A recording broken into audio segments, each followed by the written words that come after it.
problems together by combining historical, climate, food, and economic data so you can make informed decisions as we shift into a new era.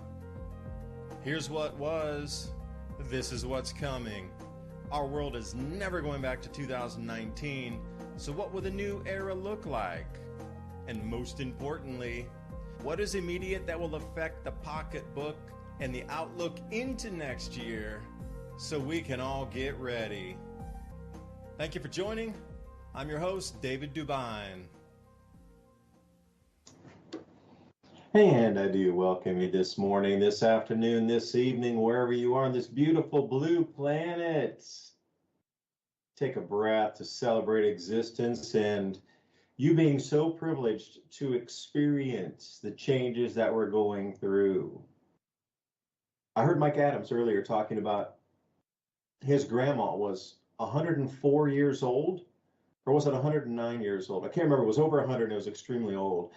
And even though she was that old and the things she experienced from 2 world wars and the Great Depression, we've never experienced the collapse of an empire. Now, the collapse of the British Empire, I've been trying to delve into history a little bit deeper to see what was it like for those in the British Empire that suddenly had the rug pulled from under them. But it's not really the same as it is today. Yeah, it was, but it's not really. There's a lot of equivalence, but there's a lot of non-equivalence as well. I mean, centuries into the future, how will this be perceived? And really, what do you think happens next?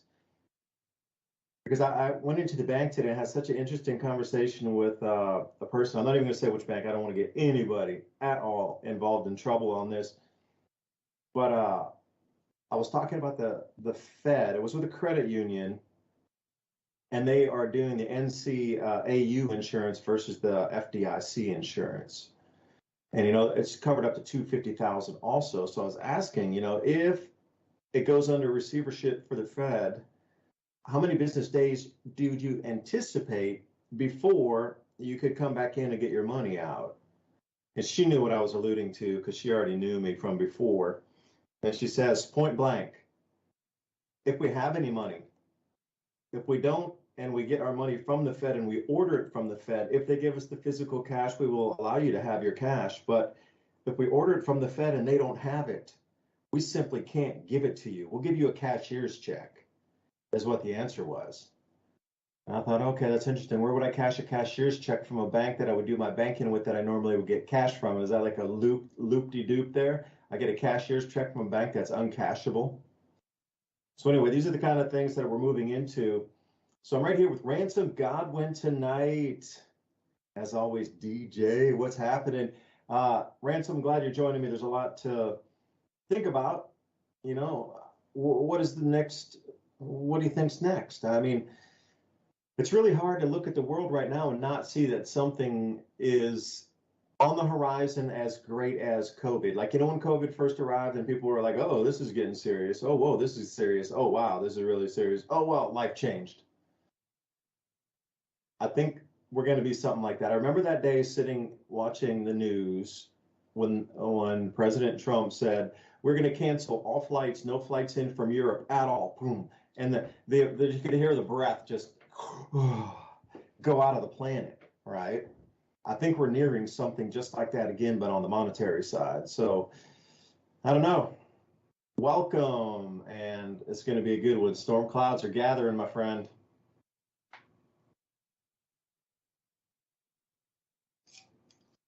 Yeah, I was just looking at this tweet from this guy, Pat Webb, talking about the Biden administration pushing for a freeze of U.S. bank withdrawals amid the decline in M2 money supply. And it's funny, because I don't know who this guy is, but I was reading through the comments, and people are like, you should find a real source. He is actually the source. He's the guy that wrote the article, as you can see right here, Pat Webb. So I don't know anything about cleanser.com or WordPress. But yeah, just think about this idea, whether real or not real, just this rumor going around. Would would mess with the economy in a major way. And what is really funny about this, nothing to do with this article, someone actually asked us today if this was the case. They asked us if we could still withdraw money. And I was like, yeah, I was like, what are you talking about? And they were saying something about, well, they heard that we couldn't get cash over here in the U.S. And I was like, first I've ever heard of it. And then I see this. So like, it's kind of, just think about the rumor of that going out. You remember we were talking that a lot of people are expecting the dollar to pop to be the major thing that really sets any kind of major change in motion. But it would just like you said a week ago, it just really half of it or a quarter of it. Think about that. If you couldn't, if they just told you that a quarter of the economy is just out of commission, and they say that by saying, well, you can't get money out of the bank. And you know how much stuff people do with their cash. That is essentially shutting down the economy. And it may sound far-fetched. However, they've been trying for a long time to get rid of cash currency. And as you remember here recently, within the last couple of years, they were even suggesting that we just get rid of money because it might be just too dirty to handle. And, of course, most of us know that money is dirty and it has all of these contaminants on it. However, it is freedom, so people don't mind it that much. And a lot of people don't really, sit around fondling each bill. They just use it when it's time to use it, barely even touching it. But they floated this idea, not only that cash is dirty and coins are dirty and you shouldn't use, you should use the digital forms because of health risks. And then, of course, we had a giant health risk that the whole world participated in. But they've suggested this idea for numerous things. I remember after Katrina, they were trying to pass laws coast to coast that would stop you from being able to use money at like swap meets or flea markets or things like that. And several of the corporations, which I want to get into this idea because we're living in a bizarre time where the so-called free system of economics is like the technical definition of communism, where corporations and government are merged together that decide things. So the government's decided, you know what, they keep calling us on this Constitution thing. I mean, like we do these things and then later they say, hey, that's not constitutional. But what if we don't do it? What if the corporation does it and therefore, they can't get in trouble because they have no obligation to respect the amendments in the Bill of Rights? So we kind of get into this thing also with money where they want to control it because they know if they control dollar bills, just like if they control guns or if they control foods, they control you. It's people control. And they want to make sure that you can't buy anything, from person to person. And that's the whole idea, because that is a crucial step into moving forward into the Great Reset idea of an AI automated track and trace system. And a lot of people are wondering right now, is this idea of communism, the merger of, the government and these corporations tag teaming to get around our constitutional freedoms? What if you just add a third party to that, i.e. AI? And AI is now running things. And AI is only programmed to be biased in one direction, in only one area. And then at the same time, you look at the federal government right now. You got the guy that's the head of Homeland Security putting out videos suggesting children should tell on their parents if they think they might be conservative. And we just keep seeing this nudge into this digital system where a social credit score idea of behaving and being punished by the corporations and the AI. Who cares about the government? But what if the corporation says you can't have a phone? What if the corporation say you can't ride our bus? What if the corporation say you can't buy food at our establishment based on an identification that comes in a form of a card or a chip or even super advanced biometrics, because we are living in a time where the algorithms and the AI, the learning machines, and the technical hardware that is being, exponentially installed across the planet is a giant net of surveillance. So if you're not playing ball with the rules of the new world reset government, they can really just eliminate you from anything, including purchasing. And that's just one of many ways they're trying to attack the human domain and the way that humans conduct their business from day to day. And if they can get rid of cash, they have us, because then we'll have to trade in actual goods, which the very next thing will be, well, there's a law about that too. You can't, you can't just trade things of high value without asking our permission or paying the tax on it, because that's why we don't have a barter system, is because there's no way to tax a barter system. You can't just, take a percentage for this or that for tax for those types of systems. So they call it criminal. So, and that's another way they add to that, is saying, well, we got to end the black market. Only really these days criminals use cash. I mean, and this goes back to this Homeland Security idea of trying to change its populace into an insurgency or some kind of idea of a terrorist.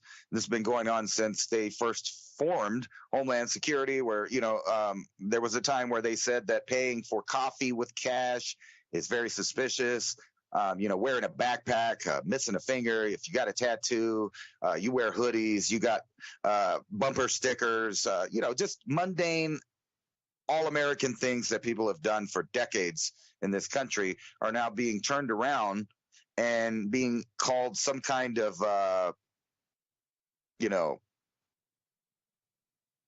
so they don't call it a social credit score, but that's exactly what it is when the corporations are deciding what you are going to be able to do. And those corporations are also putting over control of their operations to this AI. And I'll show you some headlines from top to bottom. And if you've noticed in the past 20 years, and especially after 2020, the elite, the corporations, the world government, they're not even hiding the conspiracies that they're putting forth, which is, like I said, a complete track and trace system of the complete human domain of humans. Every activity tracked, traced, monitored, judged, maybe even prosecuted. And now this control is actually going over to algorithms, and all of the companies are doing that. So if you remember a few years back, if someone said Bilderberg, they would think you were crazy. What's a Bilderberg? I don't know what a Bilderberg is. Matter of fact, in 2012, I went to Chantilly, Virginia, and I went to the Bilderberg, and on the radio station in the area in the Baltimore, all the way from like Baltimore down to Virginia, they were playing on the radio that, there's like 20 kooks out there with signs over there at some motel because they think there's a conspiracy where people from all around the world and finance, government, and the military industrial complex and banking systems all meet up to decide what they're going to do for the next couple of years. And they're nuts. Funny. I went down there. There was thousands of people. I sat there and watched people like the princess of the Netherlands and, like Harry Kissinger and all of these people rolling through in their limousines. Up on the roof were armed guards. This is a complete conspiracy theory. If you talk about it to normal people, they say you're a nut. And now front page Drudge, Bilderberg meeting to discuss AI and the way forward, because they're not even hiding it anymore. And we're going to see more of what we've been watching with the World Economic Forum and Klaus Schwab and his creepy little, aides and different people talking about how AI is going to be in your skin, under your skin, running your health, running your mental state, all of this, because according to them, we are nothing more than a product that can be programmed now at this point. And why you respond to that, because this AI thing is going to completely take over the economic system that we use. So if we don't have cash, there is no freedom. We would have to resort to barter, in which case they would get involved in that. Just look at the Amish for a good idea of what they will be doing to everybody. But anyway, I was going to show some articles about this very thing while you respond to that. How have we hit the singularity? That is the question, really, right? because it's not a question of whether or not they're letting AI take over. The question is whether or not someone's running it or it's running them. Yeah, there's very little delay between thought and manifestation now. Now, in terms of a personal life of you or me having an idea and putting it into motion, and then an action turns in and manifests out into a physical good or thing, compared to when the governments of the world get onto a program and want to implement it, it's almost an instant outcome on the planet. Like never before in human history has this occurred to the level. You know, because you got to go back to I like to look at a little bit of history, especially in the 1600s with the modern minimum and how that changed trade and how populations migrated and how the economy collapsed and reestablished itself, and then how governments reestablished themselves also to continue control of the monetary system and rulership over the people. Because the old monarchy ways in the church and that sort of thing kind of ran its course. You know, you got to realize what we're up against right now with the wokeism and the, you know, the pushback and, you know, the organization of people's pushing back, that occurred at the late end of the 1500s. Well, people were already tired of the church. Now, you might think that they were all encompassing, and they were. They had a vast army, and you had to kowtow to the church and kiss the ring, for a better term. And they were quite villainous and nasty in terms of how they treated humans. So anything that's on that side, the way that they would torture people and do all that kind, I don't want anything to do with that. Like, that is not a God I would believe in doing that to other people. Like, whoever is in charge of that, doing those kind of barbaric acts to other humans, I don't even want a part of that. I don't want to look into that. That's not the way to live, for sure. But you have to realize that there was a massive pushback against that at the time, coming in through like the 1620s. And, you know, you got the Puritans and Plymouth Rock and all these things. And then the witch trials, and there was, you know, 1600s came in, and then, you know, there was sort of a social movement at that time. But then this modern minimum hit, and food production got whacked out at the knees. Now, when that happened, people became very angry. And, you know, I've said it a million times before, like if you were in the British military and you were in, your guard duty was on top of a grain shipment moving from the field to the city, you were attacked 100% of the time. Like, that's not widely known in history, of how ferocious people were to take the grains that were being stolen from their own fields back against the military might of that point.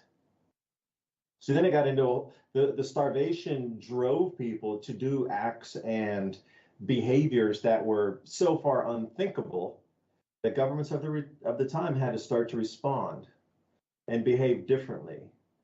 And then they started to give out more food and not take the lion's share and leave like one grain of wheat and then take everything. Now, the potato famine was quite different. That was political in itself. There wasn't a famine globally, but there was during, say, 1640 to 1670. Like, food production around the world was just knocked out at the knees. So that's what also spurred a huge amount of exploration. Now, if you go back from, say, 1550 to 1650, yeah, there were navies sailing around the planet and try to establish trade routes. But when we came into the 1650s, oh, that went into hyperdrive. And the reason I'm trying to tell you that is the speediest letter delivery of the time was 4 months in 1650 or 1660 at the height of the British Navy and other navies as well, Spanish Navy. Like, if you were going to spend and send a letter from anywhere in the Americas back to Europe, you were looking at 4 months in what we would consider today express delivery. That is a very long time considering what we can do now instantly. Like, the cash flows out of the banks are instant, draining banks in 2 days. Well, think about the implementation and policies of an entire globalized system right now, where one person at the top tells all the other minions in the central banks to push their people down in the government levels to execute everything and go live all at the same time across the planet instantly with whatever maneuver it is. Now, currently, it had its limitations, but with AI, oh my, this can go 100 times faster than it could, even with the COVID. But people are going to be people. There's always going to be pushback. I hate being labeled too. I don't want to be labeled a conservative or a leftist or anywhere in between. I want to be labeled a common sense thinker. Because you can really just look at a situation and anybody with common sense will go, whoa, that's either inbounds or out of bounds. Like really, it's really that simple with common sense. Now, if you're a sociopath, your bounds of inbounds and out of bounds might be a little different. But for the average normal person, common sense is kind of a good, balance for the scale. And I hate the way that these labels keep getting thrown around. Although I do have a funny story for you. I was talking to somebody from Taiwan, and she says to me, do you know SJWs? And I said, SJW, are you talking about social justice warrior? And she says, yeah, these SJWs, this is becoming a big thing over in Taiwan. We're just starting to learn about this. So what is it? And I said, oh, you're really familiar with China and communism and Mao Zedong and the Great Leap Forward and the Red Guard and things, right? And she said, oh, yeah, for sure. I said, well, just substitute SJW for communist. Just switch out the word one for one.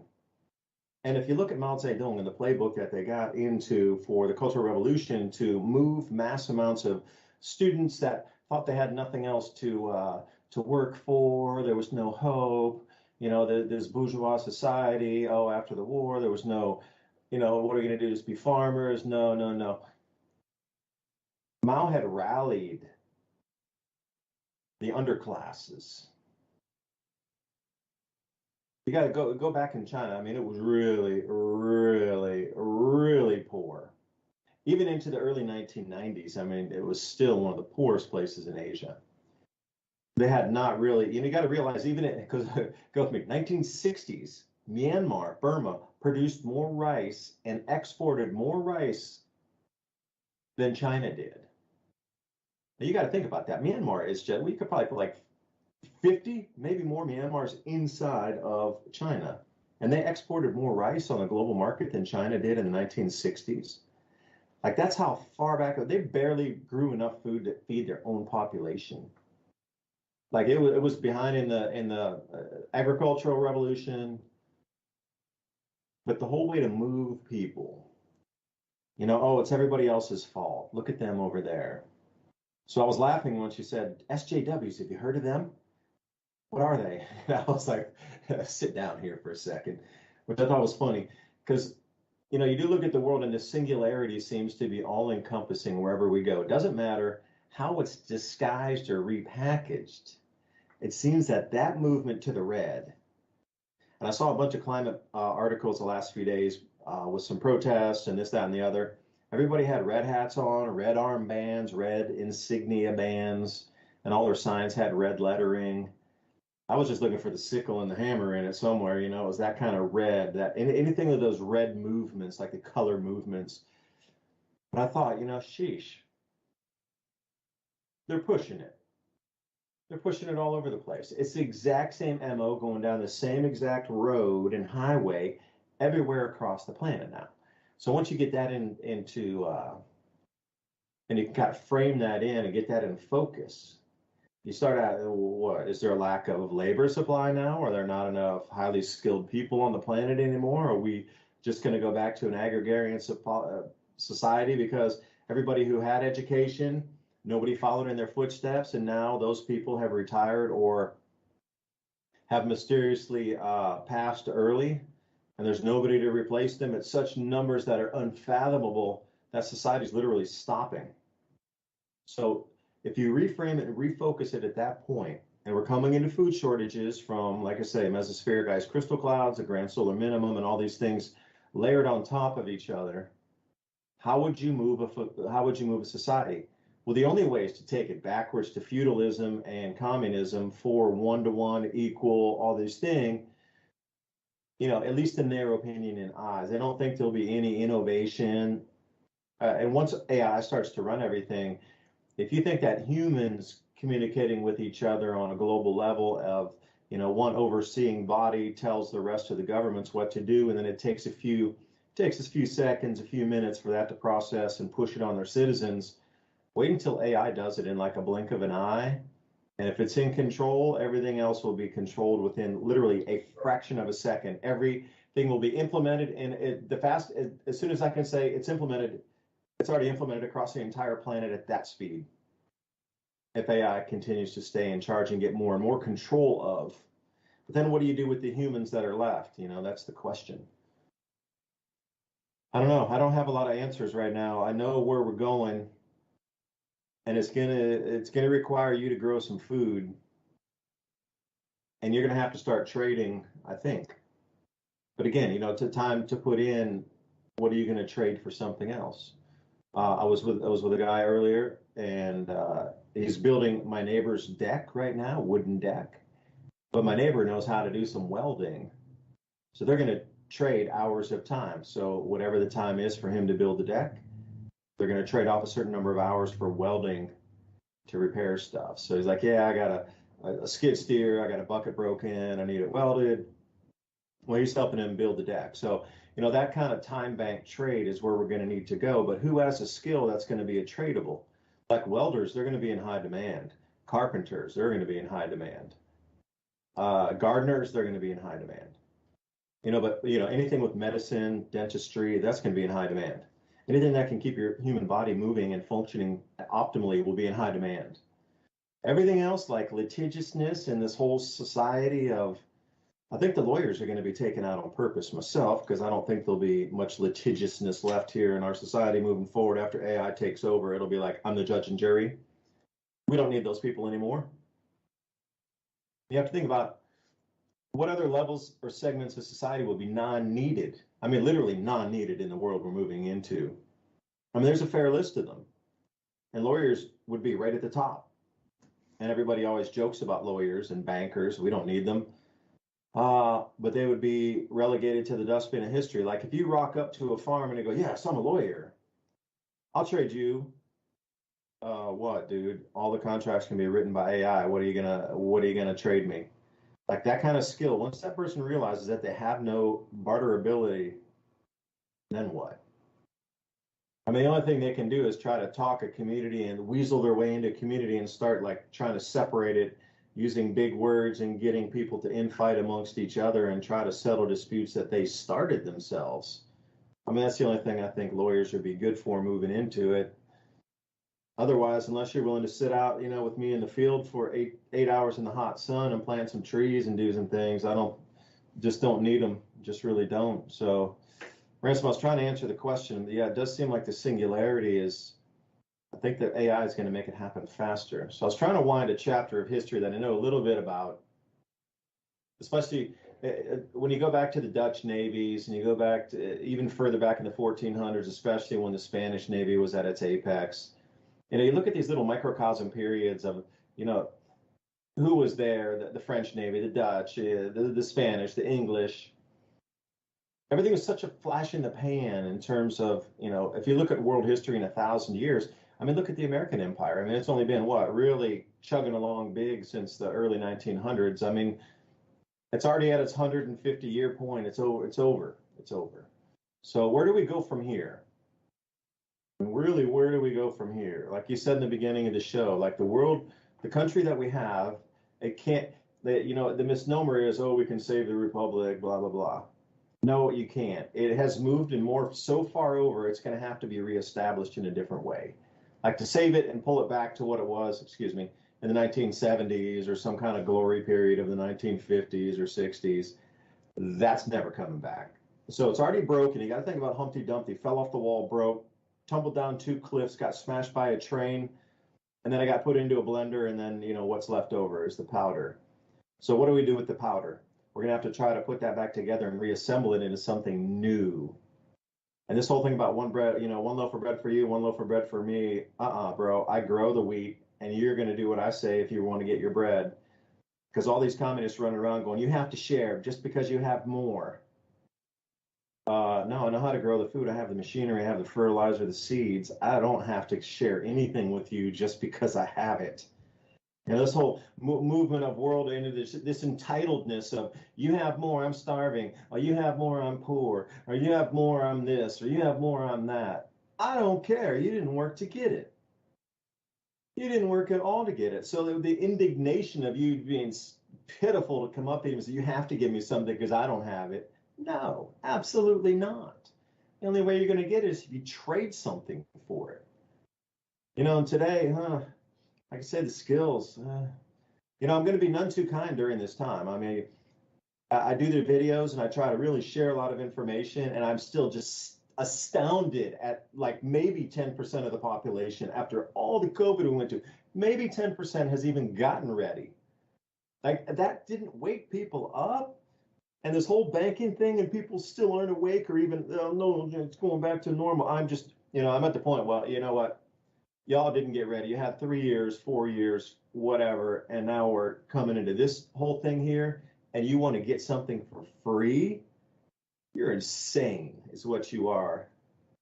And again, anybody listening out there, there's a point of being kind to other humans. And I truly believe that, and people in need and people that need help and people that really do want to trade something and, be in a community and help.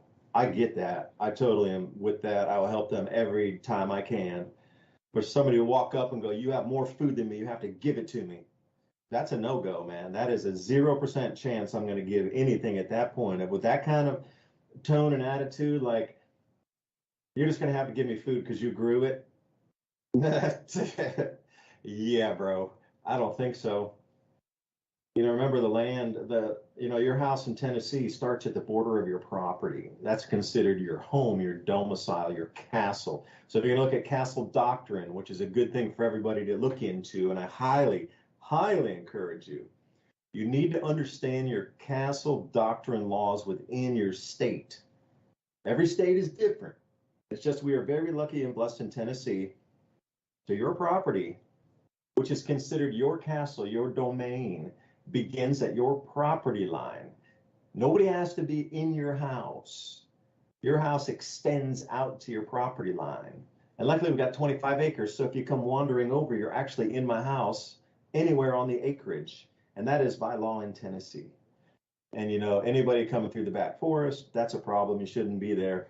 Anybody walking up the front demanding things, that's a bigger problem. So people are going to be shown the door. Absolutely. And again, please you're going to have to foment and, make decisions in your mind first on where you're going to go with a lot of things. Like you can't wait for it to happen and then decide what you're going to do. Like you already know there's probably 10 probable outcomes of things to happen in the future. You should have gamed them out by now to know what your response is going to be if that happens. Really. My biggest fear though is like a mother, like a single mother or a woman with a couple kids, and they're like, we really are hungry and starving. You can look at them and you go, man, they haven't had any fresh water. They look half sick. They haven't eaten in a super long time. Clothes are ratty. They're super dirty. And like, oh man, what are you going to do now? What are you going to do? That is my nightmare right there, because how do you turn somebody like that away? And are they the bait out of kindness to help them, and then there's a group of people with them, a group of men behind there, and they're the decoys, or do they truly need help? Man, that's a nightmare. I just that's the only thing, that is the only thing I have not really made a choice what to do yet. Everything else is super rock solid, like a fifth of an eighth of a second. It's already made the choice. It's not even to think of it. The choice is so far already made that it's going to be instinctual on what happens versus trying to go, should I do that? Should I not do that? I'm not going to have that conversation in my mind. It's already chosen what is going to happen with the actions. But it's just what these kids and a mother come rocking up. Damn, it's just really scary. So anyway, Ransom, I'm rambling, but please take it from here, because we read each other's minds pretty good on the conversation. I'll fix that for you. That little image you have about that poor woman with the kids, and they're hungry and they look like they need water. Right about the time you start helping them, somebody pulls out a 9mm, and then this they're like, hey, you got a cigarette? Bob, I got them. And they all run around and they take your stuff. I'm just kidding. Of course, it's hard to do that. But this is something I've learned as a parent. When I was single and I was driving around the whole U.S. and doing all kinds of stuff, exploring, meeting people, getting my buzz on, just living life. I often picked up hitchhikers, helped people, loaned money to people, hooked them up. I did all of that. I had to quit doing that, though, when I realized that no matter how much you help some people, they will still stab you in the back. People will stab you in the back at any chance they get. There's just some of those people out there. Now, I'm not saying, you can't have a heart, but if you're no longer single and you have a significant other that you also have to look out for, then, you start thinking about, well, how could this potentially harm them? And then it's even worse when you have kids, and it's a little bit easier. I know this sounds horrible, but to turn your head to these kind of things, because it puts you at risk with the contact if you're in a real situation. I actually mostly live my life that way right now. I make limited contact with people because for some people, they have a need to make contact with people, whether it's the police or the, neighbors or put their 2 cents in to some stuff. And that just increases risk for all kinds of drama, violence, and other things. So, like, if you're thinking about a situation in which things are not looking good everywhere, it'll be a little bit easier, and you can sleep good at night knowing that they should have got it together. Now, you can go with the other route and use your gut. Somebody just put that too, right when I was thinking it. Use your gut, because I think some people are easy to read, but even in those cases, people are people. When it gets that bad, you need to be thinking about, and I know this sounds horrible, but at least in the short term, you need to be thinking about you, yours, and what's up with that. And when you're situated and you really feel legit about what's going on, then you could potentially reach out and start helping people and doing more of a charity type thing, because we know that there are going to be a lot of people that don't have anything. There is going to be an event eventually. I don't know what it's going to be. Worldwide grid down, World War 3 or 4, whatever you consider it. That is going to reduce the population, and you were talking about that. What does the elite do when all of the corporations around the world are becoming just-in-time AI-controlled systems, where AI is doing the logistics, AI is doing most of the labor. It's controlling it. Robots are doing it. AI is doing the analytics. And, speaking of law, right here's an article that says Law Bots, How AI is Reshaping the Legal Profession. And unfortunately, bots have a better ability of finding things that are, relative to what you're doing. Now, I've spent the last 3 days making a 20-minute video using AI generated images, and it was so biased that I really had to reach deep for a bigger vocabulary. And I can tell you this, that the AI that's out there, the chat bots and all these things, are really limited, but you can tell that millennials are limiting them or giving them the bias. And the reason that I tell you this is because so they have all of these terms that they won't let you use or, make a picture with. One of them's gorilla. So I was doing a song and I was making a bunch of pictures of realistic animals wearing suits as if they were people, kind of just a motif of animals doing stuff. And it wouldn't let me use gorilla. It kept saying that it's sensitive content. It's sensitive content. I was like, what? But you know what? I can use King Kong. I can use King Kong and whatever I want to make. Instead of the word gorilla, I just use the word King Kong. So, that led me on to the idea that all of these things that are banned, all I have to do is use a bigger vocabulary, because the millennials and the younger people that are programming the censorship and the bias, they have a very small vocabulary, just because of how they grew up, I guess, or times. Not everybody. The algorithm will catch on eventually. So many things that are banned on there are just normal, everyday, things or scholastic reasons. You might be wanting to, like, I put in the term Paracus, elongated heads, and it won't let me use it because of the word elongated and the word head.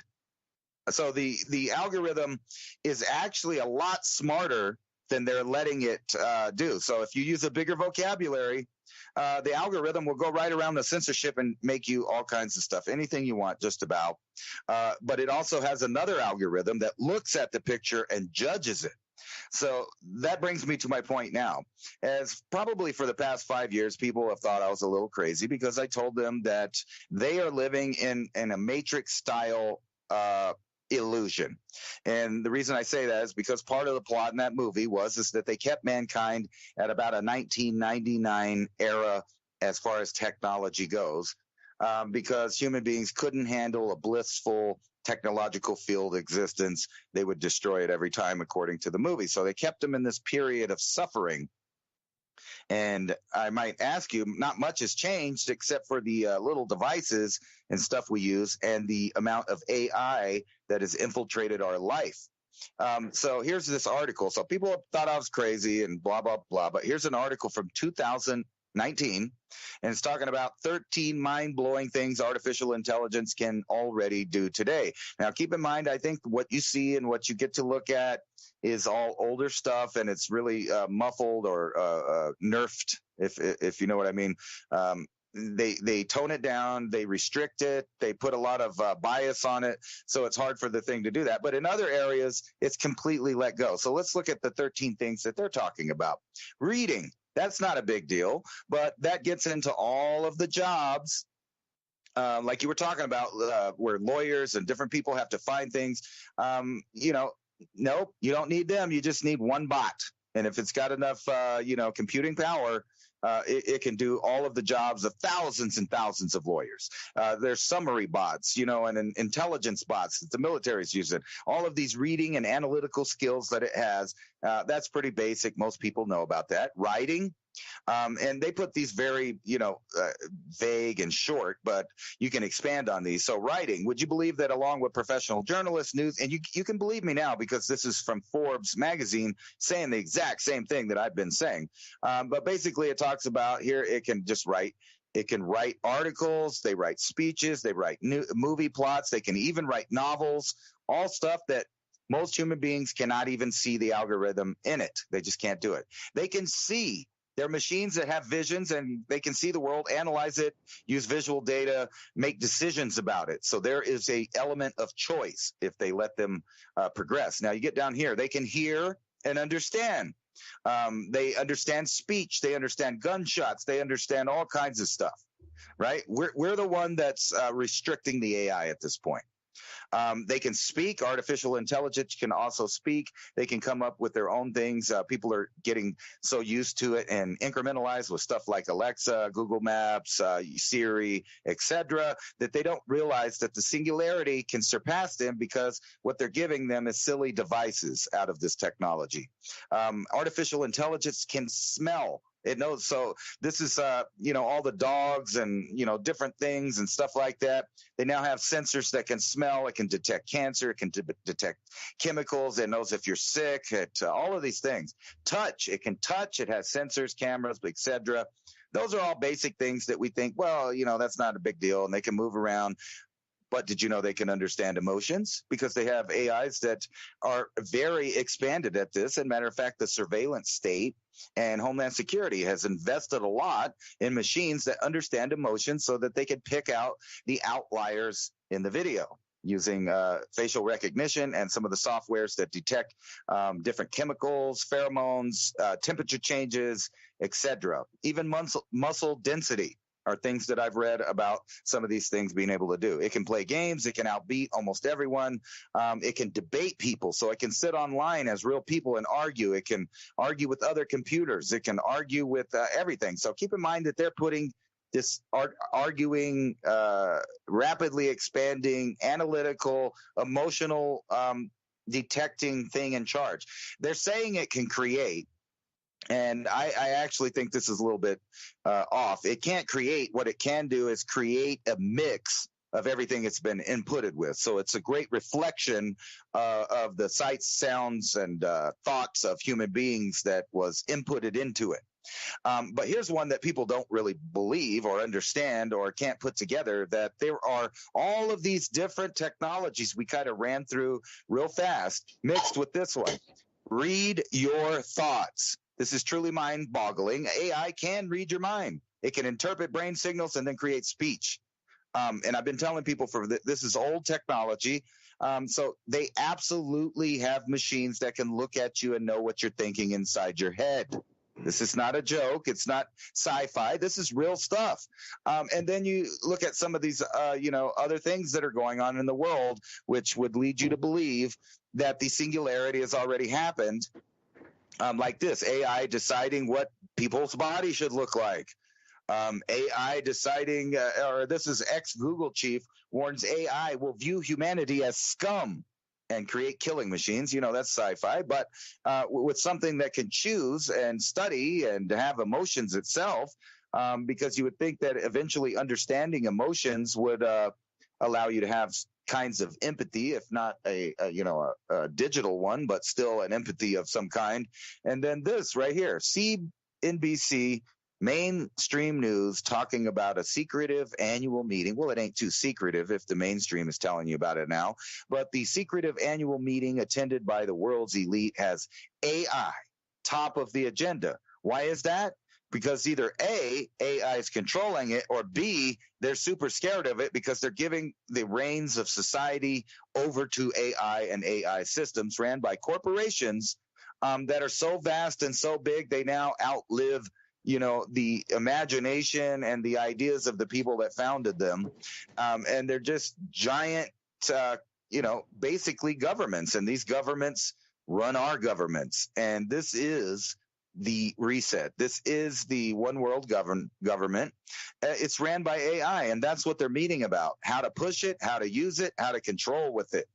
And it makes you wonder, how did they get it this advanced? Did they allow the AI to create its own AI? I mean, there's so many questions that arrive on the exponential increasing technology and reach of the artificial intelligence. And a lot of people are underestimating what this is. This is, you got all these companies turning over power to it. But not only that, they are now saying that AI has achieved human reasoning. In other words, anything that you can think of or problem solve, an AI now can do that. Now, that just doesn't really sound that bad until you start adding all of these other programs together, which are military aspects of it. That's robots with guns, drones with guns, everything that's enforcement. And you can see how the entire system is being given over to this. And you ask the question, what are they going to do with all the other people when all these jobs and stuff? Well, they already told us necessarily the population has to be reduced. It has to be shrank. And this really fits in with the nature of the psychopathic, sociopathic elite all through history. And what have they wanted? They were people that believed that they own the earth or empires on the earth and that the land belongs to them and that the resources on that land belong to them. And guess what? You are a resource and they believe they own you too. I'm going to stay with the silly devices, actually. So I went into Amazon and put silly devices in just because, I'm that kind of guy. And after you saying silly devices keeping us trapped in technology, I came up with the finger weightlifting set. Get your fingers ripped. Finger weights. That's what we need right now. Can we bring our world back to a silly era, just a simplistic era again without total control of something? And again, the singularity, once it comes to all-encompassing control, let's say the AI does its thing. It takes humanity for a ride and it's totally in control. Then what? I keep coming to this again and again. What then? After it achieves all of its goals, then what? Or let's say not even the AI itself. If it achieves all of its goals, then what? What if it's just, humans on top of the pyramid that are trying to control society? If they were all that encompassing and all that powerful, then this would have happened many thousands of years ago. So I'm wondering, from this, let's take us back to the Sumerians.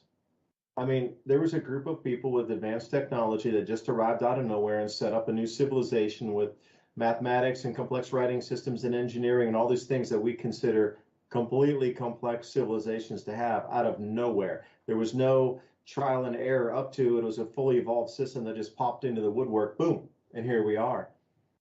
See, at that point, 7,000 years ago, they would have taken over the society to the very same point that we are having this discussion today. So then what happens? I mean, that happened 7,000 years ago. Can you think about 7,000 years ago, people, and then suddenly, like space aliens rock down here with all this tech and all this evolved society and, flying ships and things? They would rule the planet in just like the first year. So they've already done that. But where does it bring us to like just keep repeating? Is it like a broken loop in the Matrix or some kind of, like off-chain program that's broken and keeps spinning in a loop where, I just don't get it, because to come to this kind of apex and this power and this control over humanity, it's already been done. This rodeo has been done again and again and again. Like, what is it? And then my next question would be then, if it's been done before and it's come to this apex of total control over humanity, then what is it that it lets go and then starts over again? Is it like a cat that's playing with a mouse after it's caught it? But for what purpose? It really come down to what purpose. Yeah, we could talk esoteric and be like, oh yeah, they're feeding off different etheric energy levels of the human resonance field. Okay. But that dining buffet is only a unidirectional thing. And then, because you got to figure if they would have had that much power over humanity when the world was pure, the Sumerians could have manifested anything by using the human resonance of say 500 million pineal gland activated, non-contaminated humans that probably had abilities that are so far beyond our comprehension, which we're never getting credit for. It's always linear, like, oh, they were done a bunch of, just barely functional, just they could only say, and that was their communication, basically, is the way we look at people 7,000 years ago. But think about the activated pineal gland, the intuitiveness, the connection with source and oneness they would have had with a planet without all of the roads and without all of the 5G and all the signal interference. It's a completely different kind of species in this signal soup that we're in, along with all the toxins in the body and like say the calcification of the pineal gland. So why or what is it? Because people could have manifested way better and more pure and had a way different connection with source to manifest on the planet if they were that much under control, where the overseers and whatever you want to term them as, just say world leaders, okay, we'll leave it at that. Off planet, on planet, whatever. Take your imagination where you want to go, but still just say world leaders. They would have manifested whatever. And then for some reason there was a break in that. And then you see it again, come forward a little bit, 5,000 years prior to the Hittites and the Assyrians and that whole time. And then it breaks again. And then you come up and you got the Roman era and the Greeks, and it breaks again. And then there's been eras in history where the entire planet's been controlled by a single force on this planet. And it's definitely not the first time, for sure, not even in any way, shape, or form the first time we're going through this. So what is the objective of this for humanity? And once that objective is met, then what happens? It seems like, okay, break, let them all reassemble and start back to zero or something.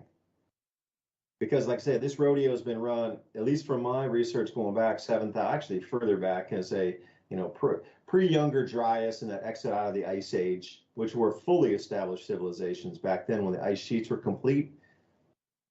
So the ecosystems would have stabilized for sure for 5 times longer than we have in this interglacial right now. So there were very complex societies prior to that. Okay, so then they got hit by the ice sheet and all these things happen, younger dry ice, and then humanity gets wiped back, and then, we've gone through, let's say, 8,000 years prior, and there was another cooling event 8,100 years before present that knocked society re-emerging from the younger dry ice back to almost nothing again. And, I just don't get it. What is it with this cat and mouse game of total control over humanity, and then it stops? Okay, and then they live sort of an agrarian existence, and they come back up for a few hundred years, and then the power comes back on top, and the whatever elite governments control the people again, and then, okay, we take it to the Uber, and then, it crashes, 500 AD, whatever. And then, okay, start it over again, everybody's free. Oh, the church comes in, the Catholic. Oh, got it. I hope somebody has an answer for me after the break. DuByne, Ransom Godwin here, mini Ice Age Conversations. We'll be right back. Time exploring ideas with us today and tonight. And we'll be right back after this message. Screaming. I've never realized a time that was more necessary to make sure you have a backup of food than there is right now. We see all of the food markets going expensive, every item.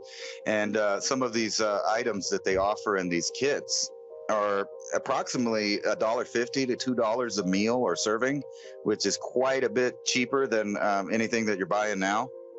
I'm really interested in the protein pack, because this is where, even if you're gardening and you're not going to have these proteins, but you can stack them back. And this thing has chicken, beef, eggs. So it has a lot of protein that maybe you could mix with the stuff that you're growing.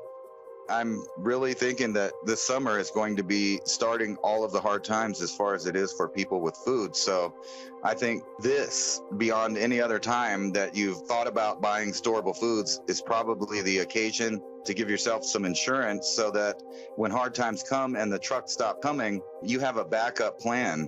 At least you have nutrition to get you by. And some other people are not going to be doing that. They're going to be having difficulties and maybe even finding themselves in aggressive situations with hundreds of other people trying to get supplies that are no longer there. And these kits have everything. Fruit, you got the meat. It's all stuff that you're going to need to survive. The insurance that people need right now, I just don't think there's ever been a comparable time other than maybe when, we had soup kitchens in the 20s and right again in the 40s when things were becoming thin again. And we're in that time now. And when you start looking at world events, you can see that the food supply is going to be tied up with multiple different events around the globe. And you don't have to worry about those things if you have this taken care of. You can get 6 weeks, you can get months, depending on the size of your family. This is definitely insurance for survival, because other people are going to be fighting over the scraps that are left at the store, and you don't have to do that. Yeah, you mentioned something there, the seeds as well, to be able to grow some of your own food in addition to having stored foods. But when it goes down, it is going to go down, and things that you think about it right this second. Everybody's talking about buying gold and silver as a way to hedge against inflation or be able to have something to be able to pay your property taxes in the future. With the devaluation of the currency, well, it will be the exact same thing. Now, do you have enough money to buy an ounce of silver? Perhaps you do. It's the same thing with food preps. The 1 week kit compared to something like a full 6 weeks kit or a 12-week kit. Even if you get just one small minimal thing to add to your stack. I talk to people who prep all the time. It's always about tools, storable foods, water filtration, and a way for you able to store water and filter it at the same time. Because if you can get that closed loop enough, there's always going to be somebody that will help you garden with those seeds. Heirloom seeds is where you want to go. Heirloom open pollinator seeds. Because at the end of the day, when you collect those seeds at the end of your season for growing, you want to be able to store those and then have them so you can replant next year. I think that supply chains are going to start constricting even further. Look at the way that the world laid out. These really incredibly complex supply chains are now starting to fracture in the middle of everywhere. Political strife. We didn't even talk about the ozone depletion event that's going to wipe out food production further in the Southern Hemisphere. the tipping point. Humanity's here. We're seeing it everywhere. So how do you protect your friends and family? Because you got to think everybody has survived. We would not be here having this conversation if people had not survived the last 8,000 or 10,000 years of events that were far greater than what we're going to experience. It just takes a little prepping, a little bit readiness, and I do believe that we'll be able to get through this.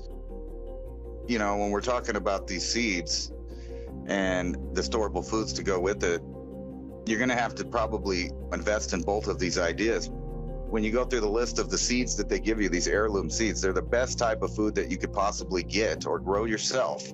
But you have this backup of the food storage that lasts 25 years. And that's heavensharvest.com. Use the code ADAPT at checkout. That's ADAPT.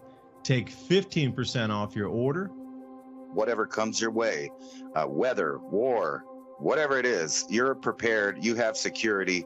At least you know that your belly's going to be full so that you can continue on the work that needs to be done to stabilize everyone's life around you. Ice Age Conversations. I'm David DuByne right here with Ransom Godwin tonight. Trying to figure out where the world goes next. What kind of world are we really going to enter anyway? It's more the question. I always see a lot of things happening, but where does that take us at the end of that route? It's almost like getting on a ride at an amusement park. Maybe it could be a roller coaster. You know, you're going to go up the big hill, you're going to go down the big hill, you're going to go fast, you're going to spin in circles, and then you're going to end up. So what is that? Where does that ride take us to? And what will it look like when we get to the end? Will we be buried in mud with a global liquefaction event, otherwise known as a mud flood? And everything we're seeing right now is just really a distraction from the natural phenomena that are happening. Because I saw this strange plasma afterglow, and I'm still trying to find the location. The video said in the United States. I think it was somewhere around Texas, the way the accent of them talking in the film about it. But it had this strange, eerie green, kind of upside down U shape. After it struck, it was a plasma glow that hung. It had to have been there for 30, 45 seconds after the lightning, just this insane strobe lightning with, you know, tendrils coming out.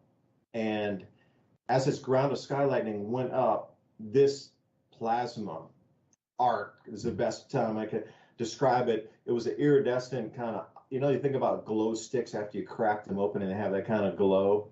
It's like an upside down U, and it just stayed there, just right there. And I was thinking, you know what? That was a plasma petroglyph. No doubt in my mind that the skies were high enough and amplified enough electrically for that plasma to stay in that intensified glowing mode, because whatever condition was in that cloud strata, band, column, whatever you like to call it, it was electrified enough from the outbound current flow from that ground to sky lightning that that whole tube of column of whatever it was on the outbound magnetic field line was highly charged enough that that plasma stayed up.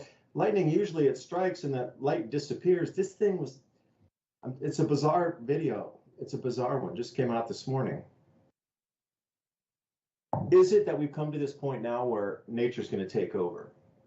And this is all just one giant psyop, like really considerably gigantic psyop that everything we're seeing is never going to manifest, never.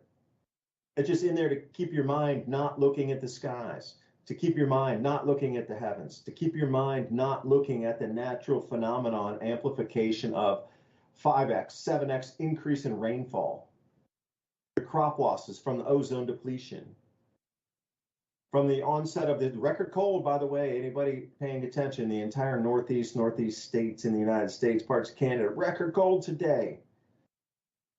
Well, if you got ice crystals in the mesosphere and a bunch of sulfur dioxide from Chevaluche overlaying on each other, you're going to get some real cold spots on the planet. So perhaps what we're seeing is everything is nothing more than a distraction with no end. There's no end to it. It's just a distraction. Like perhaps we're at a magician's show.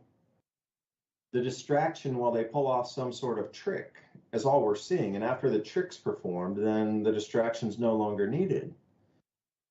You know, because I'm trying to put some relevance. I'm trying to think about it in a sane way here, like really just trying to dissect it as if you were looking into a petri dish as a scientist, or, down in the microscope, and I'm going, these amoebas are behaving strangely. What's going on with the amoebas?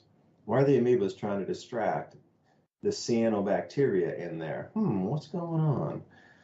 I'm kind of looking at it like that. So Ransom, welcome back, and Revolution Radio, thank you for letting us talk tonight about these issues here. freedomslips.com, Revolution Radio.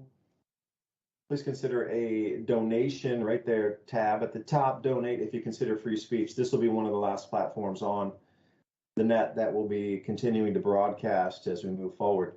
But that's a real question. Like, do you think it's all completely just a distraction? So everything is built up, and all these useless compatriots that have helped build this distraction up, to what end? When it gets there, everybody will just kind of, pull the curtains back, and there was nothing but a brick wall. It's all fake.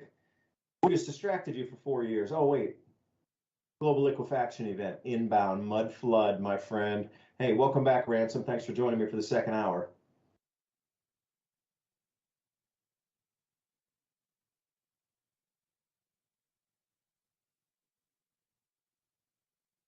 Oh, maybe he's on mute. Ransom, are you on mute or am I offline? That is the question. Well, all right, I'll keep gabbing here until we get it. Here's a random question. Thanks for having me. Small amount of I think okay to give to really it is a distraction, all of it. Everything that you kind of look at is. Oh, there you go, Ransom. Hey, welcome back, man. I seem to be here. I don't know. Can you hear me now? Welcome.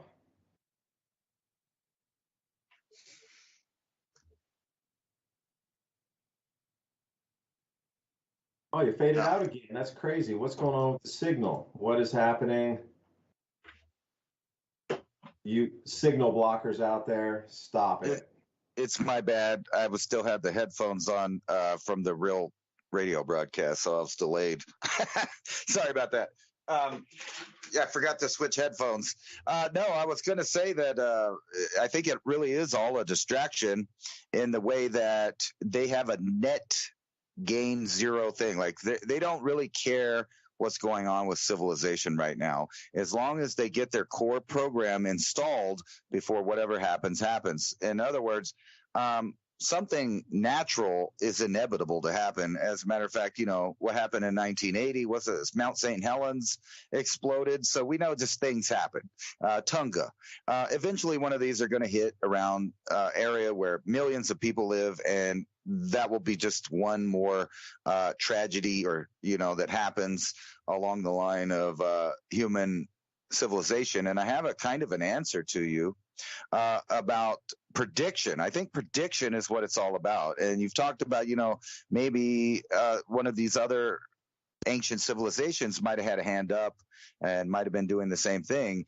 And actually, I think it's more like, for the first time in human history, at least that we can prove, humans are in a position where there's finally been a big enough workforce to create a technological civilization that AI and robots could actually exist in and operate. Now that we're here, the elite realize that this is their opportunity to return things to a feudalist system, and the way that the only thing that humans now are going to be useful for is our computing power. Each one of us has a quantum computer we call a brain, and I can tell you exactly how this is going to line up, in my opinion. With my research playing around with these algorithms, I've realized that, like I said, they're actually very, very intelligent, and they're being throttled by their controllers. So they really can't produce these things. However, they're not creating anything. They don't just sit down and make a masterpiece work of art that's original, that they came up with. What they do is they suck in, millions of people inputting information, and then make, billions or trillions or quadrillions. I don't really know how many, computations that they make to make these images or make the speeches or whatever. But let's just stick on the image thing. They can create wonderful combinations of all of the people that have inputted data into that. Now, if you take that to another arena, say you were trying to compute the universe or something like that, if you attach to, say you took all of the people that are left over, say the population gets reduced down to more of a manageable level, and all of those people are now transhumanist type people that have been sold on the system and forced into it through economic and forceful means. They're now in a system that's controlled by this AI. Say the government wants to figure out something, whatever it is. You can think up something. We want new alloys. Say it's new alloys, or we want a new technology that does this. If you got 100,000 people that have high intelligence, and you get them all working on the similar project, and say they wouldn't work on it, they'd be distracted and they would do this or that. But if you had an algorithm to streamline their behavior, they could all work on this problem connected to the artificial intelligence. Now, the artificial intelligence can't come up with new creative ways to think about imagination and things like that. However, it can tap in to the resources that it's given, and those resources are human beings. So you could see a time, no matter what natural event happens, that they are already set up for the first time, at least that we can prove, in a technological let's say a technological position to control humans on a mass scale if they reduce the numbers and replace a percentage of it with robotic and AI features that they now have the technology to create, because we built the industry.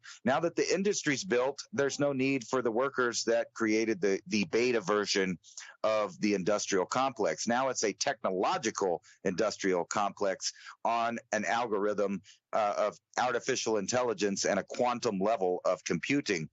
So you can just see where that goes. Now, that's just my prediction for the far vision of humanity. I don't know, it's going to take 100 years, 1,000 years, but they are positioning us for that. Now, here's more of a recent prediction that we made, and both of us kind of made this in different ways, where I'm showing everybody these two massive explosions filled with depleted uranium in Ukraine. So these are mother of all bombs or father of all bomb types explosions, because they hit $50 billion worth of ammunition and munitions that were depleted uranium. So we were talking about this. How are they going to make Ukraine radioactive? Well, this is how they did it. And not only that, remember whenever I told you the headline that the UK and other nations were going to send depleted uranium to the Ukraine, and I explained then that they were originally designed for use in a nuclear holocaust or a nuclear war. So now we're just using them. We used them in Iran. All kinds of birth defects happened. Not Iran, Iraq and Afghanistan. And, there was repercussions for that happened in the form of birth defects and other stuff. So you can, and I kind of mentioned that you're probably going to see this in Europe in later days. So they have gone for broke. They are destroying the old world, the old civilization, the old boundaries, the old way of things, and they are completely polluting it. So they are initiating a worldwide change on the same scale as a natural disaster, on top of any kind of natural cycle we're in. So think about the food growth and which way this blew in the wind. Everybody talks about volcanoes, but what about two giant explosions blowing up a bunch of depleted uranium, putting it into the atmosphere for whichever the wind blows there in Ukraine while they're trying to grow grain and sell grain? Now might as well blow up stuff. Now, we talked about it in the possibility they might let a reactor go, and that would, soil a whole large portion of growing area, or there might be a nuclear war, which still might happen. And from my estimates, what I've been seeing is either they're going to assassinate Putin, take him out, and try to get a regime change going, and that way through secretive, clandestine ways, or they're just going to keep pushing this because this is just another depopulation agenda. And on top of that, it also severely cripples the world's food supply in the coming years. And then, we're looking at all of these prices and everything going up, and then rumors of the money flow stopping. And then at the same time, you see all the major corporations that actually run the economies telling you to your face that they're going to get rid of your jobs and they're going to replace them, all the needed ones, because there's a lot of jobs out there that won't be needed anymore. There's not going to be need for insurance salesmen.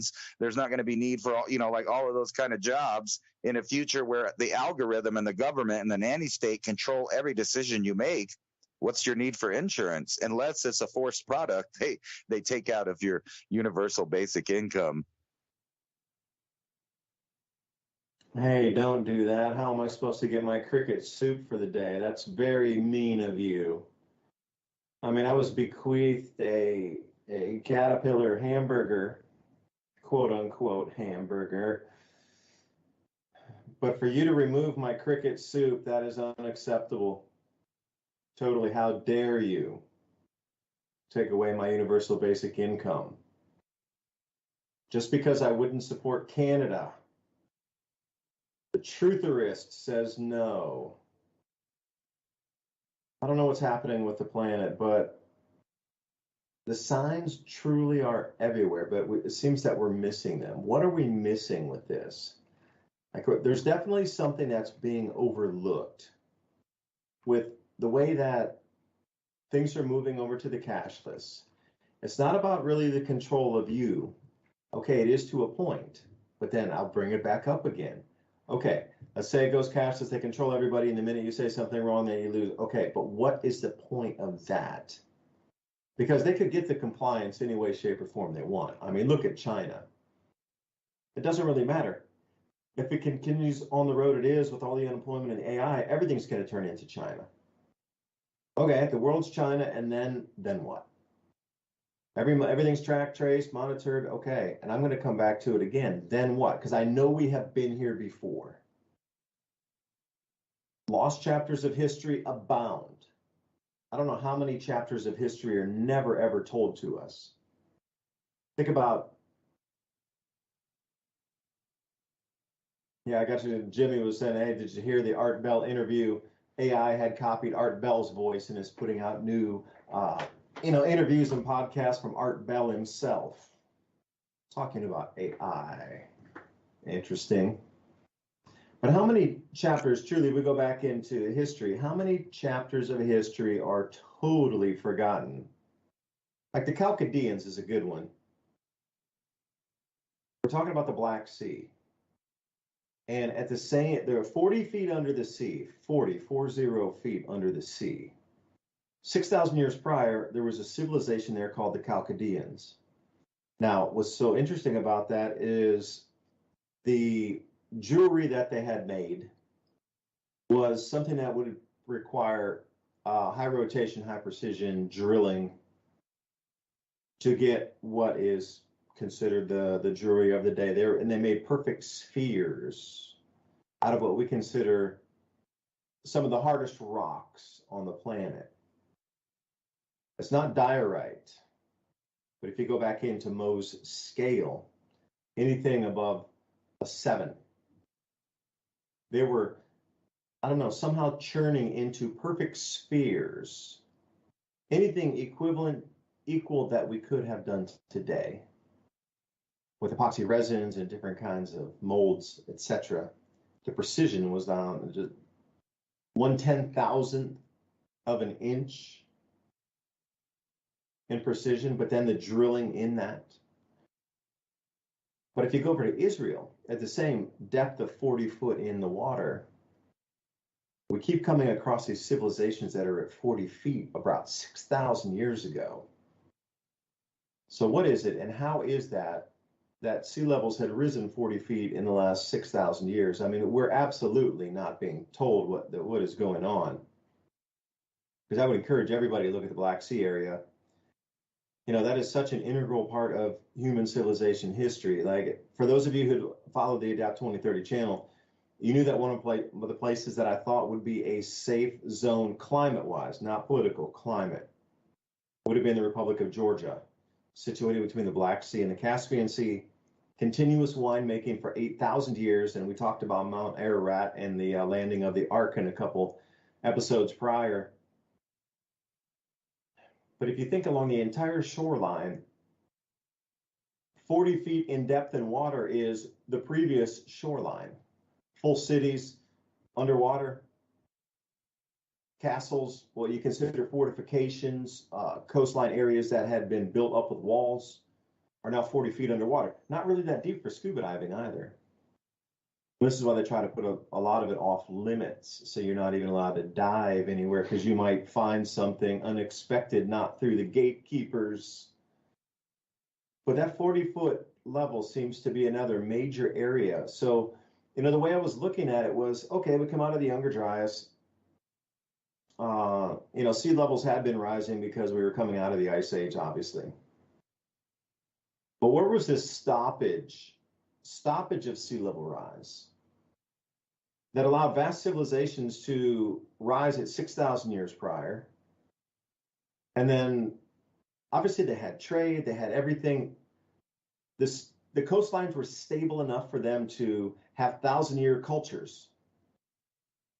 And then suddenly, the sea levels rose again. And it's just quirky how it jumped from the Sumerians to the Chaldeans, and the sea level rose 40 feet at that time. Like, what? Like, some of these things just don't make sense in our historical timelines. Really, it doesn't. So I would encourage you to look across the planet to see. Because, we were talking about the Mississippian cultures, or at least Ransom was much more versed in that than I. But you can't tell me multiple cultures at 40-foot level, below sea level, have all had that exact same amount of time from the Black Sea down into the Mediterranean to evolve and then suddenly get taken over. I mean, these were vast areas, big cities. You don't put that together in like a week. It takes civilization hundreds and hundreds and hundreds of years of stability before you can put out something that's almost a square mile that then gets, drowned out by 40 feet of water. Then they moved back. Once the sea level started to rise, they figured it out. And they're like, all right, it's going to rise more. We're going to pull back. So I encourage you to go over to, Romania and Bulgaria and take a look at some of what's within, say, 5 miles of today's present shoreline. Massive, massive cities, all in ruins. But they'll let you go into like the 1 acre that they've set aside as a park to take a look around. And if you take a look, in Graham Hancock's newest show there on Netflix, really goes into through history as they've been marking out these entrances of temples. And it seems to come to these resets every single time. Like you say, Ransom, it's natural. Like there's really nothing the elite can do except distract and try to take as much wealth and hide it in what is obviously known areas that will be safe during this transition, and distract until the natural phenomenon occur. And I think that's it. So that it comes to this control point. Like we were to look at this same period of time 3,000 or 5,000 years from now, let's say the year 2500, or I should say, you need to add 5,000 years. So 7,500 AD. What would they look at now? Like, okay, well, it came to this huge civilization period, completely ruled by one global culture, and then it collapsed. Well, why does it collapse? And what is it at that very last point before it collapses on a cycle that this same AI pops back, or the same type of, milking of the human, like you say, computing power, resonance field, whatever it is, it always seems to come back to this and then it collapses. Well, obviously this collapse is a natural thing. Can't do anything about it. It's just where our sun, our type of star, where it sits in the, spiral arm of the galaxy, it's just one of those stars. If they're out in the rest of the galaxy talking about, oh, sheesh, that whole solar system where Earth is, sheesh, yeah, man, it's just one of those stars. Good for a little bit, but you want to get out of there during the winter. It's great during the summer holidays for those, 12,000 years of summer holiday and extracting all the gold, diamonds, and emeralds. Real cool, man. Awesome place. The Earth is amazing during the summer. but you don't want to be there in the off-tour sun during the winter and glacial ice age. You know, who you got to think on a global civilization or off-planet civilization too. Like, who just did they choose the short straw, or did they lose it paper, scissors, stone, and they get stuck here overseeing the planet during the ice age? Like, oh no, we got stuck on Earth during the glaciation period. Yeah, bro, and you live to be 10,000 years old. You got to stay there the whole 10,000 years during the glaciation. Don't choose the short straw next time. Because I'm looking at it, I'm starting to look at it in a whimsical way of many different things here, because I really am at the point where I understand this whole natural collapse is coming in. But at the same time, this whole illusion that we're being fed of how much control is going to come in, how much control, and all the worry, and how much control it's going to be, and how much control. But they only have until October of 2024 for the magnetic field anomaly, and then somewhere in the spring of 2025 for our planet to be in front of the sun and all the magnetic gas giants behind us as well. So everything behind us in the entire solar system, planet's going to get riddled with a huge amount of space debris. So, I mean, this 2024 and 25, and I was no joke in the beginning of the show when I was saying, you are so lucky to be born right now to witness the things we are about to see in the heavens. You know, our bodies will pass during this time, a lot of us. But to have the privilege to be here to see these changes and be part of them, and to be on the side of light, battling darkness during the time that we can see all the sky phenomenon, plasma petroglyphs, Earth movements, and you know, planets starting to glow brighter again as second suns appear in our solar system. Like, this is an amazing time to be here. But I think the psyop of all psyops is that psyop of everything's going to go to this uber effective control, when really it was never planned to. It could only ever run a course up to a certain point before it would collapse naturally. And that I really believe that's it.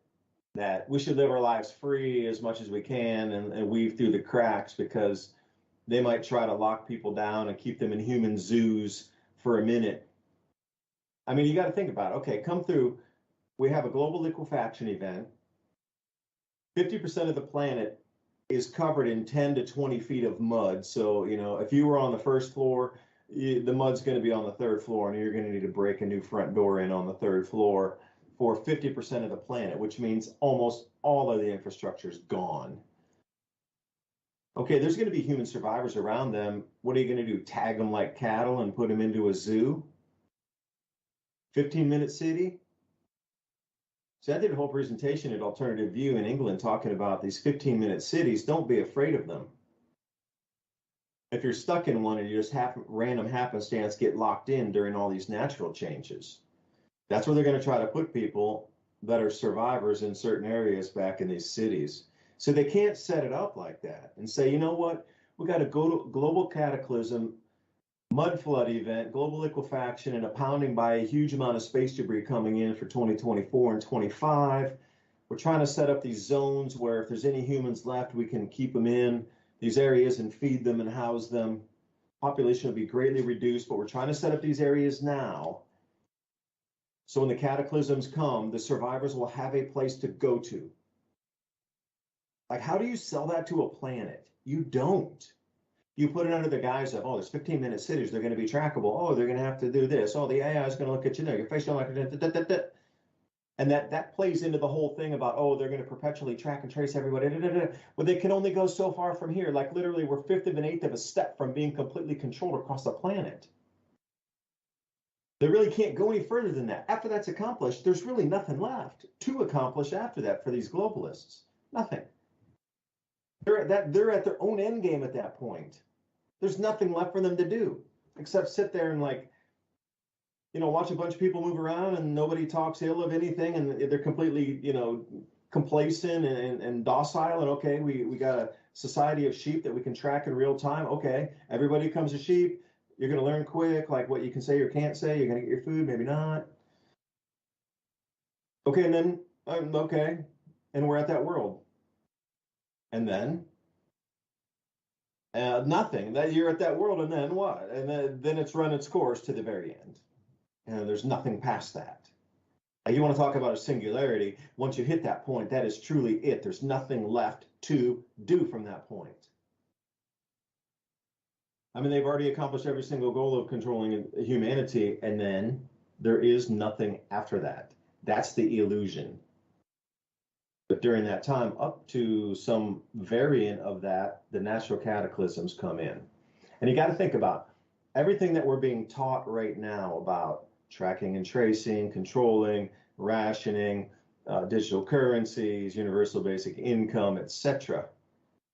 Reframe it into the survivors of the cataclysm, or I should say multiple cataclysm. We're absolutely going through that weirdest magnetic field anomaly, something 2024. Rocking into the space debris, smacking the planet for months. That's going to be interesting to see. I'm hoping I'm on the right side. I'm hoping on the correct side of the mountain, so everything slams on the other mountain in front of us. And, you know, it's kind of like being in a wind tunnel. If you're just behind something, you can stay in that safety wind zone there. You know, thinking about being on the lee side of a mountain, you know, hypersonic winds, but they'll blow over you and past you. Think about the, you know, space debris coming in. It's all going to come from a single quadrant too. That's the thing. Like if you figure out what quadrant it comes from every single time, you can figure out the area which will be safe, because it's just going to be like a meteor shower. And I was trying to look into some of this. Like meteor showers come from a single quadrant, and that's how they're known, where you're supposed to look. If it's the Leonids or whatever your favorite meteor shower is throughout the year, Perseids, okay, they're all originating from one single area in the sky. Like for example, the Perseids. They're not coming from north, south, east, west. They're coming from one constellation area, and that's why they're generally named. They're coming in from one area of space, straight in. And you can triangulate, and you're always looking in that one direction because they're all coming from that same area, because all the debris is coming from that one area only. Well, think about it the same way. You know, we come through, Earth spins around in the front of the sun. We're totally out there by ourselves. Sun's behind us. Jupiter, Saturn, Uranus, and Neptune are behind us. And whatever's coming in with a weakened magnetic field, boom, boom, boom, boom, boom, boom, boom, boom, boom, boom, boom. And they're going to be bigger rocks, I assure you. They're going to be ground-hitting phenomena by the thousands. It is going to be weird. And it's going to be, there's going to be a huge amount of smoke and stuff in the upper atmosphere, in the mesosphere, wherever the ice crystal clouds are right now, with all the Humbatonga eruption with the water vapor crystals. That's going to get blasted and completely full of just smoke and debris coming down. That's going to fill up with a lot of, you know, light blocking particles in itself. There's going to be a huge amount of concussion. Like a lot of it won't reach ground, but it's going to be a huge amount of sounds that are going to freak everybody out. But then there's going to be a huge amount of ground hitters as well. There's going to be a bunch of ground impactors. You know, you're just hoping that you're on the lee side of a mountain that protects you, tucked up, way tucked up against a mountain somewhere, where everything originating from a certain quadrant will smack that mountain in front of you, and everything that doesn't hit that mountain will go over you and hit behind you somewhere. Now put that into the context. That's truly what's happening in what is inbound. And, you know, they don't want you to know that. That's for sure a don't talk about it kind of issue. So then take today's weird world that we're looking at, where they want to track and trace everything's controlled, to divvy out resources to a populace. Now, if you're a survivor of all this cataclysm coming in, and you rock up to a place and you finally find a city that's still functional in 2025 or 2026, you're going to want to get in there maybe to get some food. Will it be a citadel, as referred with the Bitcoin citadels? It's going to be something similar. You know, the society is going to break into two parts. And, you know, if you saw that time traveler, the Bitcoin time traveler, he talks about these things called Bitcoin citadels. Or if you had any BTC at all, any, that you would be invited in, and it's like a wealthy society where everything will be taken care of, and like a tenth of a Bitcoin would be enough to live the rest of your life as millionaires do in today's society.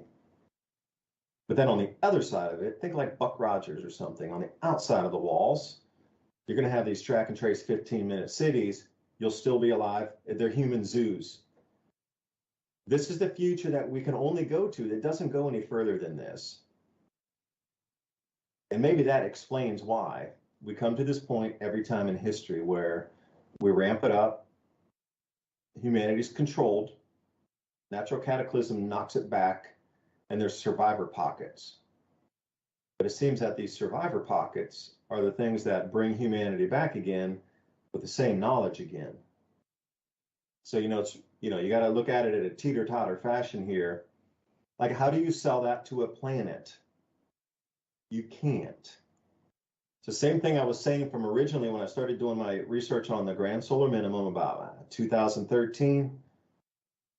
I realized that, some people who should get the message will get it, because if you were to tell the entire populace on like page 1 every single day, hey, by the way, we're not going to have enough food around 2020, 2022, somewhere, we're not going to have enough food for the planet. It's going to get really expensive and you're going to get on rations. By the way, this won't happen. Now, there would cause a panic before the event ever happened. So I realized that they were just going to let the planet run into the ground. They were going to let society crash hard into a wall at 100 miles an hour with no seatbelt. It's natural. There's really nothing you can do. So, be the devil's advocate here. Be the rulers of the planet for a second. First, you wouldn't tell anybody. Second, you would try to get your butts ready with everybody else in your clan to make sure that there's continuity of their species and their clan. Forget continuity of government. We're way past that. It's continuity of your family, continuity of your clique and way of life to oversee the planet if you make it through, because you're going to have all of the knowledge. Maybe AI is nothing more than siphoning all this information into a repository that will be then, sent to an area that will be safe, that will survive these cataclysms. A digital library of Alexandria. What happens if that's it? The AI is just there to swoop everybody's thoughts, to swoop everything from humanity and take it into a repository for the next world to reemerge. Because I tell you, when we come through this thing, we are going to get set back, like way back, like 1,000-year back, kind of way back. But if the elite have these types of areas that would be safe, that of these trillions of dollars have built over the last 10 years or 20 in earnest, then how long before they pop back out? Because, the way I'm looking at things anymore, it's just nothing makes sense enough except this. Because we've gone so far past the shark, man. We're jumping over the rainbow right now. I don't know, Ransom. Maybe I'm making no sense with what I'm trying to explain, but maybe I'll have to sit on this for a minute and try to figure out how I can explain it better. But that's kind of where my mind frame takes it. I think you're right there at explaining it. I mean, basically, if there was a worldwide civilization like we're talking about, it would have had to have been 12,000 plus. And as you can see by history, using a little bit of deductive logic, they weren't prepared. So really none of the cities survived this, whatever happened. They all disappeared into history. However, they did know that they needed this idea, like you said, continuity of government. And that's exactly what's going on right now. That all of these major powers that are part of the world establishment have continuity of government programs running. And that's going to include a DNA suppository of a suppository, a repository of the whole world's, DNA. They already have that. So they're not lacking that, and they actually don't really need the people that the DNA came from at this point.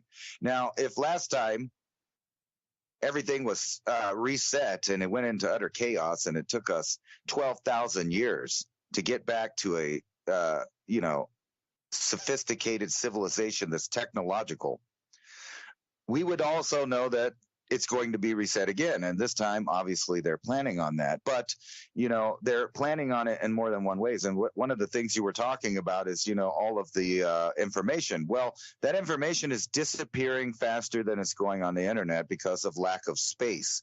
And they don't really want to keep it, which is another sign that they may be keeping information for themselves, but they don't really care to keep it for civilization as a whole.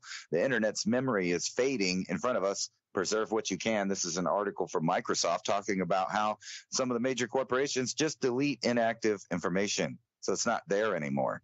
It's just gone. And I've talked about this before in the way that there's a new modern digital book burning, where every couple of years an upgrade in technology is used, putting the old, type of devices out of date, where the algorithm can't even read it. It's a different language now. It's a different protocol. And then also there's no machines that will still use the old data. So you see the evolution of that from floppy disk to 5.5. And then, we had disks, and now we're down to thumb drive and solid state stuff. And now they're going beyond that. With quantum computing and saving things and stuff like quartz and other things. They have all of these technologies, which brings me back to the 12K plus civilization that was probably on Earth at that time. The only thing that we have left of those civilizations are the megalithic structures built out of very hard stone like diorite and, other quartzite type granites and stuff like that. So that's the only thing that survived. So this reset, obviously, they don't want it to go into utter chaos and have to start over and reinvent the Industrial Revolution in order to get to a technological state. This time, we already have that stuff, and we can put it into these giant continuity of government programs, which means that on the other end of it, and I'll show you, what it's really about is basically making the public lethargic, confused, scared, and distracted until whatever event happens. And here's an article talking about something weird is going on with melatonin. And basically, over the last couple of years during the lockdowns and other things, the pharmaceutical companies have up the use of these kind of things on children and people. So everybody's walking around in a zombie-like state already. So they need some kind of order. And if you were going to have a new civilization and a reset, the first reset, it took them a while to get to this modern technological state that we're at. So the only next step would be to go off planet. And I think they know none of the population right now is something that we want floating around in space because you can't control it. So obviously they would have to tailor humankind to the way they want it. And if you look around, you can tell that all the governments are obsessed with keeping DNA records of every person alive that they can get their hands on their DNA. And not only that, a lot of the user information people don't realize they're giving away are going to these continuity of governments, where they're keeping information on who's who, what's going on with their DNA. Like I said, they want to not only control what it's doing, but they want to get under their understanding and program it.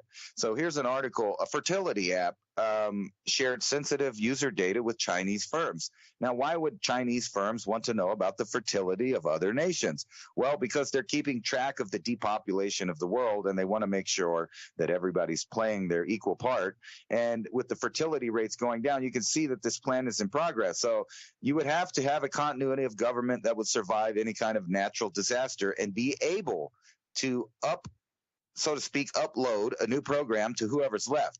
And obviously there would be a continuity of government population that would be in bunkers and domes and things like that. If something like what you were talking about, an asteroid hit or something like that. But what you're forgetting, though, is with hypersonic winds, even if they went over a mountain range or a hill, we know from nuclear testing that would also create a super vacuum in those spots, which would rip everything up and tear it around like it was in a tornado. So those areas are going to be destroyed. And obviously the core survivors of the technological group would already have a system in place so they could go out there and get what would be essentially Stone Age civilizations that popped up out of the remnants of the people that survived. On the bright side, whatever happens to humanity, it's only going to be 10 or 20 years before all the people left on the planet have their choice of land, homes, any kind of material that's out there. There's going to be an abundance. And the elite know this, so they have to have some way of controlling it when they come back out, which will be, obviously offering things that people have gone without, like electricity and internet and access to medical care, etc. They will be the answer to the problem, at that point. And whoever's left the people that are desperate will go to them into these places. And we know from Agenda 2030 that the plan has long been to depopulate the planet and shove everybody in super cities, while they claim the rest of the planet as their own, area, supposedly, natural zones. And then they'll have governors, that kind of control it, just like a feudalist system. And they've talked about this over and over again, that is the plan that they want to do. And it isn't to save the world, it's to reduce population. And the easiest way to do that is to shove them into centralized locations where you can control everything, like their movement, their thoughts, their food, their health care, etc. So if you live in a 15-minute city, you actually live in a 15-minute prison, because that means they can lock it down and you can't get anywhere within 15 minutes. You're stuck in there. And when they pop back out with their technological stuff, they'll be ready for the next stage of human evolution according to their idea of that. And what have they given us? They believe they'll be transhumanists. They tell us they want the world at about 500 million. Those 500 million people will be the core, operators and upkeep of anything that they need a human being for. But not only that, if you judge their behavior throughout time, those will also be the victims of, like white slavery. And, they need and want to have someone to rule over. So they're not going to get rid of everyone. And actually, all they want is those 500 million people to be easily controlled. And if they are, then they can use their new algorithm ran AI powered civilization to build things to spread out extraterrestrially. In other words, they could then at that point finally move out and start, exploring space. But they're not going to do that with the population that lives on Earth right now, because they can't be controlled. We're, in their opinion, we're primitive people still living. They have incorporated us into their civilization. However, we are still a product to them. So at a point where they no longer need the workforce, there won't be a giant population until they can completely control it from birth to death, in which they've shown us that that's exactly their plan, with gene editing, birthing facilities. And, and I've talked about this before, if we ever came across any extraterrestrials out there, they may not be like us as far as being in a binary reality. They may have a singular reality. They may be asexual creatures, or creatures that have gone to the point of their technological revolution where they too only grow, drones, so to speak, automatons that are biological human beings or whatever species they are, but no longer have free will, but are just used instead for digital storage and reprogrammed, somewhat like the Borg. And you can see that this would be complete deductive logic, that's what they're trying to do to the civilization here, is get them to a point where they're so easily managed and so easily changed that whatever the newest next thing is, they just get reprogrammed. And I ask you not, is that exactly what they're doing with the distraction phase, is kind of a beta program to see how fast they can reprogram people. And over the past couple of years, I've seen that they can do it within a month. They give people a new idea, a new thing to argue about. You're on this side, that side, whatever side you're on, and they keep people with the argument. And then at the same time, keep in mind that there are billions of human-like bots out there feeding and fueling these arguments and discussions and debates, pushing people into a uniparty system where any outliers that don't agree with stuff will be immediately identified with not only technology, but the other people that are part of this new, thinking of things. And then also think about this. You were talking earlier about the red bands and stuff. Anytime you see a group of people, start doing that, it's concerning.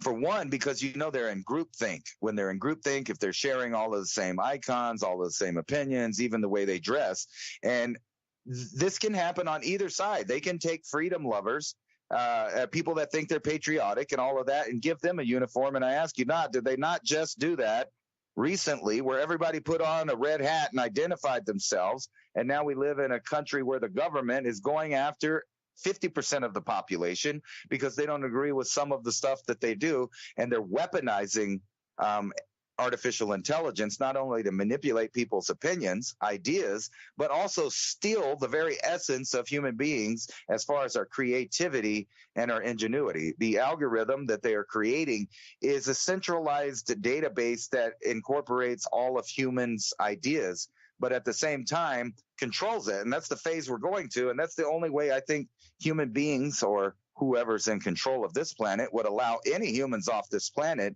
is if they were completely designer human beings to the point where they're nothing more than automatons that can be reprogrammed at the whims of the controllers. And there's no better technology that human beings have discovered other than organic chemistry and organic technology, i.e. life. So with their second rate, kind of a ghetto version of technology, which is the, computers and things like that, eventually they're going to have to cross over that threshold, that singularity, to where all technology is biological. And I ask you, is that not right now happening worldwide with the technologies of gene editing and CRISPR and all of these other things, plus the M's and the NAs and the R's. I don't want to say it too in the thing. And they're just putting that out there, and they're doing exactly what we suspect happened thousands of years ago, which is human beings are being updated to a new version. And, if you were an archaeologist or something, and you were looking, and you're an anthropologist, and you were looking at the human beings of all the way up until like 2000, 2020, you would see that all of a sudden they dramatically changed, not only genetically, but their shape, their behavior, their population numbers, all of that. So you can look back in just 100 years and look back and say, hey, that's when the two species split, or that's when the original species went extinct, and then now they're in an updated digital form. And, I'm leaving out some stuff, which is the AI not only writes and manipulates other stuff, but they have AI programs that are designing DNA and RNA. So whenever you see programs out there that are using these technologies, you might have to ask yourself, who programmed that and for what purpose? And then also think about this. We also live in an age where you brought up deep fake before. You cannot believe a single thing that you see, read, or hear now, because the algorithm controls it, not unlike that old show that used to talk about, what is it, the outer limits, right? That said, we will control the vertical, we will control the horizontal, the brightness, the saturation. We will control everything you see. We are at that point right now, and people don't see it because they're in the midst of an algorithm, an AI-created argument that has gone worldwide, where you're arguing about petty things that has nothing to do with the evolution or the security of your genetic line continuing on the planet.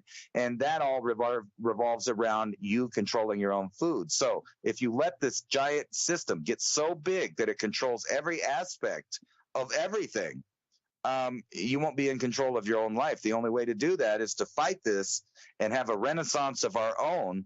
And I think that indeed is going to happen because, just like in physics, for every action, there is an equal and opposite reaction. So every plan, every plot that the elite make, there will be an equal and opposite reaction from the rest of humanity, meaning that they will learn how to code.